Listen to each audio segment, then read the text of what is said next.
Hello my dear YouTuber friends, and I hope you're all keeping well. Welcome to this new video, which is a bit of an update video on the Eurofighter add-on for Flight Simulator 2020. I released a video some time ago, and that's now getting quite a lot of comments, recent comments and recent views, because the Eurofighter is also available for the Xbox consoles. Since Sim Update 5 and since a couple of updates for the Eurofighter aircraft itself, I can tell you right out of the gate, if you look at my original review and compare it to this, it plays a whole lot smoother.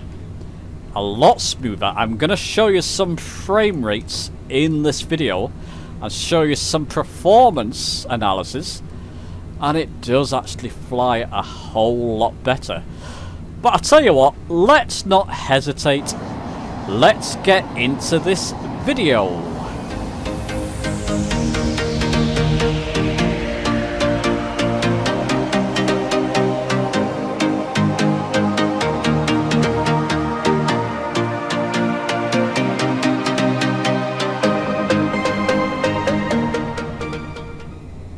Okay, so we're flying over the busy San Francisco area.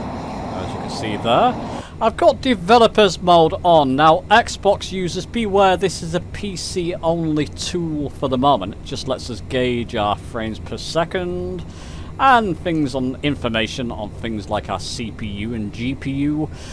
If you don't know how to do that on PC, just go to General Options and go to Developers and make sure that's on. You'll get a menu on top here under Options on the menu here. Ensure that display FPS is on and you'll get all that information. So let's go back, resume. Now from what it used to be, the Eurofighter Typhoon, in the cockpit it's lovely now, it's lovely and smooth. You can see my frames. Go and check my channel page and about tab. Let me just trim up so I don't crash. Channel page and about tab for my PC specs. I'm running a very mid-spec PC system, 1066GB graphics card, Ryzen 5 1600 AF CPU, 16GB of RAM, nothing spectacular, but with Sim Update 5 and updates to the Eurofighter Typhoon, the whole experience, look at that, a lot smoother than it used to be. Much more enjoyable, very flyable now. The Eurofighter in the updates come with a ton of liveries, new liveries. Let me show you that on screen. You can see there we've got some pretty snazzy liveries going on. And for my livery, I've chosen the very snazzy camouflage red livery there, and doesn't it look fantastic? Really excited and pleased about those liveries. The whole thing I find with the Eurofighter is having a bit of fun. Stick your afterburner on and just go full throttle. See those mountains in the distance? Travel towards them. And in a matter of seconds, you're then flying over those mountains. Go into cockpit mode. Just mess around. Go back external. Twist and turn. Go fly crazy near to the ground if you want to and over mountains. And just have a bit of fun with it. That's what I find the whole enjoyment. Probably the whole point of this aircraft for me. Is it realistic? If you compare it to something like DCS World, high fidelity aircraft, not quite as realistic as them. If you want the most realistic fighter jets you can find, then DCS really does have the market for that. The cockpit here is quite interactive.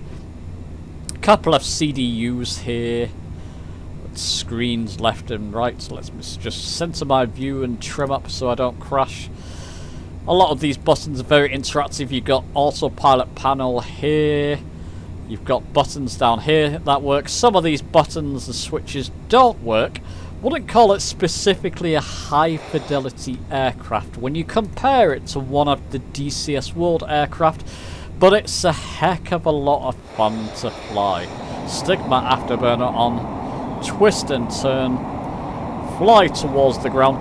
Interestingly enough, I was meant to stick my hull test in, but I thought to myself, why not try this with my Logitech flight yoke system? Believe it or not, I'm using my Logitech yoke system and my throttle quadrant. Let me just get this under control. There you go. So you can do some crazy flying with this and get from A to B. I'll show you later on an example of how quickly you can get from A to B in this. And if you want to, let's just come down a little bit and then trim up. Get outside for this. And go skywards and see how high you can fly as well. Try and see the curvature of the earth. Our altitude is now passing 2420. It's going so quick I can't keep up. It's going past 30,000 feet now. And this is all just part of the enjoyment of the aircraft. It's a bit of fun. It's veering. Let me just clear my throat. It's veering, there you go, past 50,000 feet now. A bit distracted because of what it's doing. And we're getting into space, look at that. It's veering on the budget side of things. It cost me just over £16 when I bought it. This is the PC version. 70,000 now. I do want to get hold of the Xbox version. If the developers are watching this, reach out to me via email. I'll reach out to you because I want to get hold of the Xbox version. There you go, now it's leveling out, but we're pretty much in space there and you can see the curvature of the earth. I want to test the Xbox version to see how that holds up as well, but it's just a lot of fun. And with the update, Sim Update 5, I'm starting to stall now. Sim Update 5, let me just get that back under control. And updates to the simulator, the aircraft itself by the developers. It's just a lot smoother and a lot more functional, per se, to fly. And a lot more fun. Let me just add that. A lot more fun. What am I doing? Well, I'm kind of heading back towards terra firma there. Let's just throttle back to get that back under control. Can I get this back under control? I've gone to a heck of a spin there. Maybe, maybe not. Maybe that's quite realistic if you start... There we go. There we go. Let me slowly introduce some throttle back into that. Get back into my cockpit and trimming up and pulling up a little bit so I don't smack into the earth after that space adventure. And there you go, and now you can start zooming some mountains and goodness knows what, get your afterburner back on. Start having a bit more fun again. So a lot of fun. Anyway, I totally recommend this, especially for the price, just over £16, not massively expensive, and you can get from A to B in no time at all. Let me take you to that section now. I'm going to do a flight from one state to the other. Let's see how quickly we can get there. Okay, so for this test flight to see how quickly we can get from A to B, I'm going to fly from one state to the other. So San Francisco, while we're over here, why not?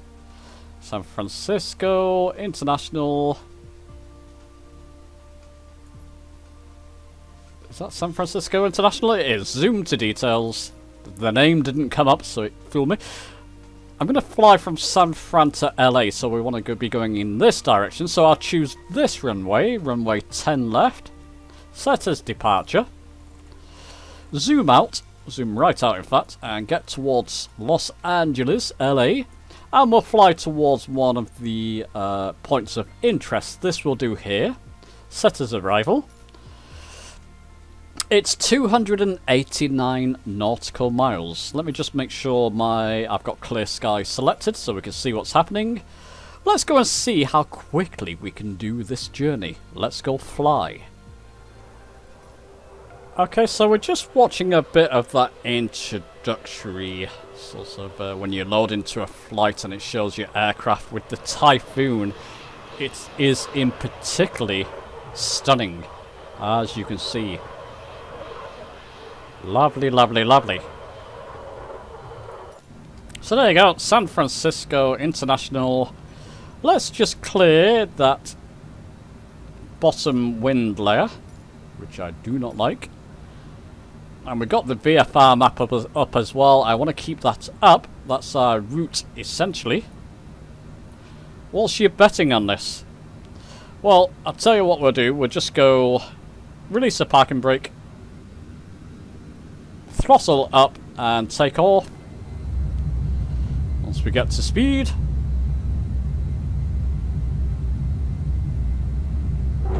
Oh, didn't like that. Bit skiddy there, never mind. Go external and raise our landing gear. There we go. And we'll trim down a little bit there. Now what I'm going to do, I'm going to set an altitude on my Logitech multi-panel. It's PC only, this piece of kit. I'll link a video in the top right there. But I'm going to set an altitude of 5,000 feet initially. And because we have our course laid in, I can press autopilot, nav, and it will follow the course, and altitude button. And it will fly us to 5,000 feet, or descend us in this case. Where are we? Yeah, we're just over 5,000 feet. But it will take us on our course. I'll go full throttle, so full afterburner. Start the stopwatch now, which seems fair, because I had a bit of setup to do. And we'll see how long it takes us to get to Los Angeles.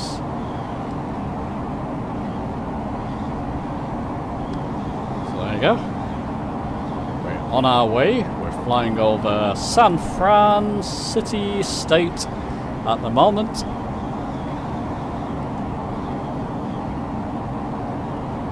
Now the reason I set to 5,000, there's a few sorts of hill mountain ranges ahead of us. We'll have to go higher than 5,000 once we get over the initial ranges or hills or mountains, because there are some higher ones just before we reach San Francisco. So when we get to that point, I'll have to ascend to around 9,000 just to be safe.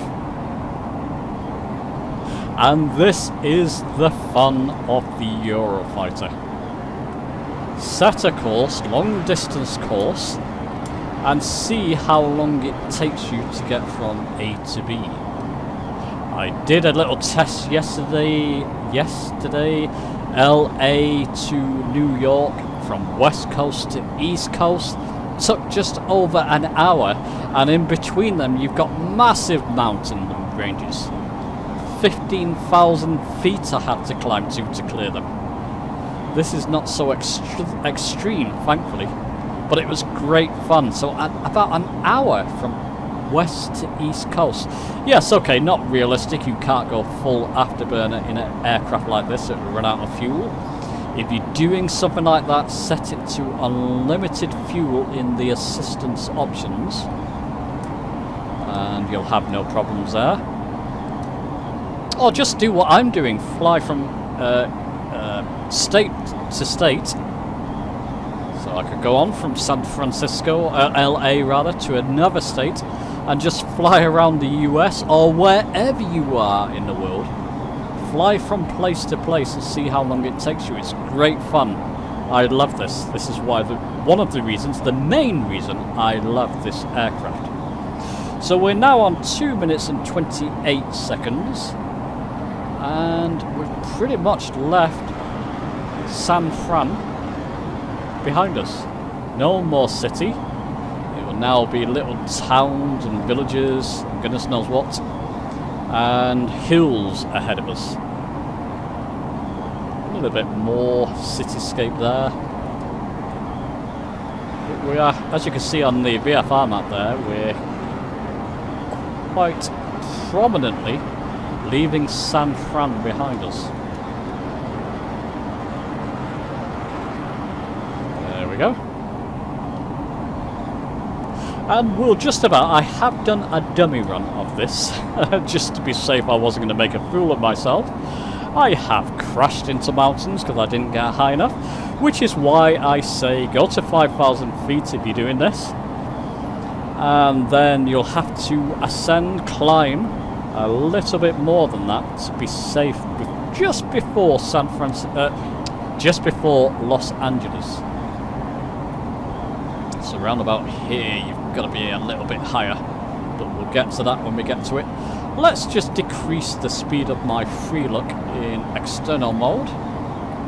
So when I'm panning around with my hat switch, it's not so extreme. I can control it a little bit better.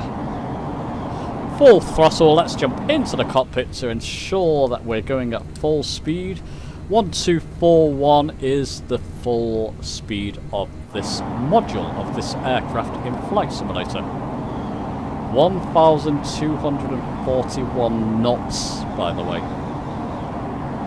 And if you need a demonstration of that, just look at how quickly we're clearing these hills and mountains and valleys and rivers and lakes. We're just leaving them behind pretty much as soon as they come into view. Are we going to clear that? Yes, just about. Yep, should be fine. Just about. Okay, I judged that pretty well. Full autopilot. Going back to the multi-panel, must buy for the PC. It'll just make your life a whole lot easier. Hopefully Logitech or another manufacturer will bring out some kind of multi-panel autopilot panel for the Xbox versions. It's just a heck of a lot of fun. Very convenient, obviously.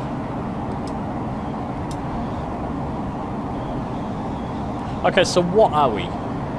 I won't fast forward any footage here so you can see what we're doing exactly. Coming up to halfway, we're now 5 minutes 31 seconds. I'm gonna cheat a little bit because I've done it kind of already, but I'm gonna say on this particular flight 10 minutes 30 seconds. Place your bets in the comments below before watching the whole thing.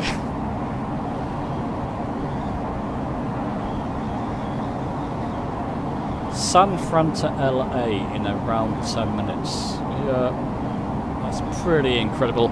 You do a commercial flight, it's going to be about an hour. We don't have SIDS and stars, we're flying direct without any SIDS and stars, so no major turns. So take that into consideration as well, but still 10 minutes. It's 10 minutes. It's great. And it's a heck of a distance, so don't let that little map deceive you. That is some grand distance we're covering. What would that be? Oh, bottom to the northern part of England, roughly? No, wouldn't be that. It's a bit further. Bottom to the north of England. But, you know, it's still a grand distance. It's still quite a good distance. Maybe 400 miles south to North England. As a guesstimate. Maybe a bit more. Okay, anyway, I'll shut up before I make a fool of myself, which I've probably already done. These mountain ranges ahead of us, and that's just before San Francisco, are a little bit higher than 5,000. So I'm going to prep myself to get to 9,000 on my multi-panel. Once they come a little bit nearer, and that's going to take no time at all. I mean, look how quickly we're covering ground here. Once they come into view, full view, I shall set my altitude to go up to 9,000 feet. And the scenery as you're flying along, Flight Simulator does... Let me just clear my throat there. I've done quite a lot of talking, quite a few takes of this. The scenery generally keeps up. Generally keeps up. We're flying faster than Flight Simulator intended or expected aircraft to fly at. So per se, it's doing a good job of keeping up with the aircraft. In this case, it's having to really match the aircraft. The streaming scenery.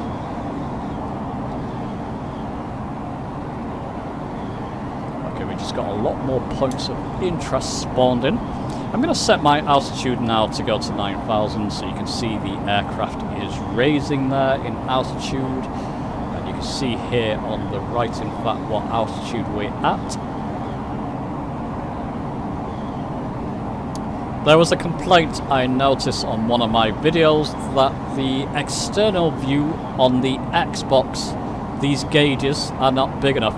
If I'm sat on my couch and I'm several feet away, I wouldn't be able to read those gauges. So maybe the developers can look at that, specifically for Xbox users. I'm sat next to my PC, I can read these gauges quite easily. If you're sat several feet away and you're in external view, keep that in mind that these gauges will be difficult to read, depending on the size of your TV, of course.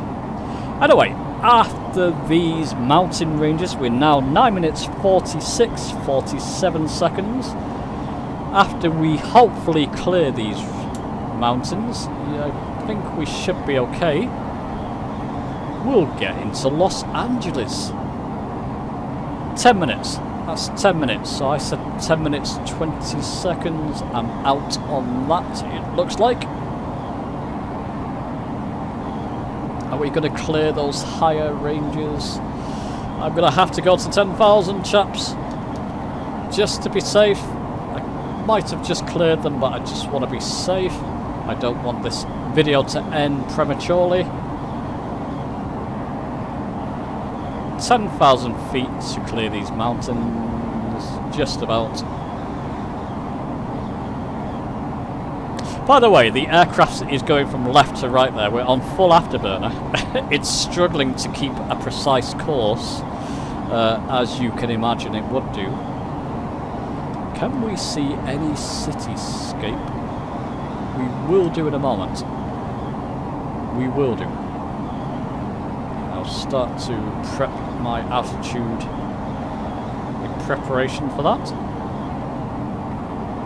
So putting it down to 6,000 initially.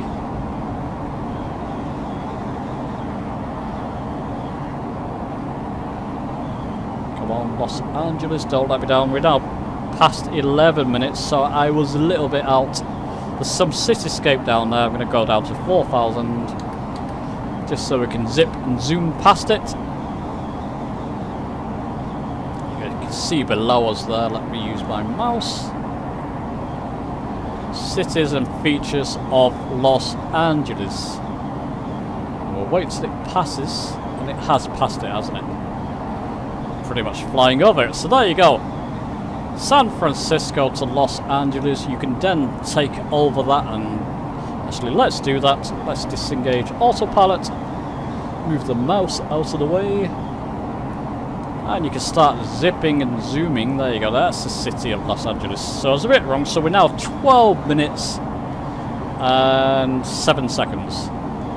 12 minutes and 7 seconds. Am I going to crash there? Looks like it. Let's just come up a little bit. There we go. To get from San Francisco to downtown Los Angeles. So there you go. Anyway, I'm going to leave it there. That's long enough. Let me know your thoughts on this video. Give it a like if you've enjoyed it. Subscribe for more, many more Flight Simulator videos on the PC and Xbox on their way. And I'll see you soon.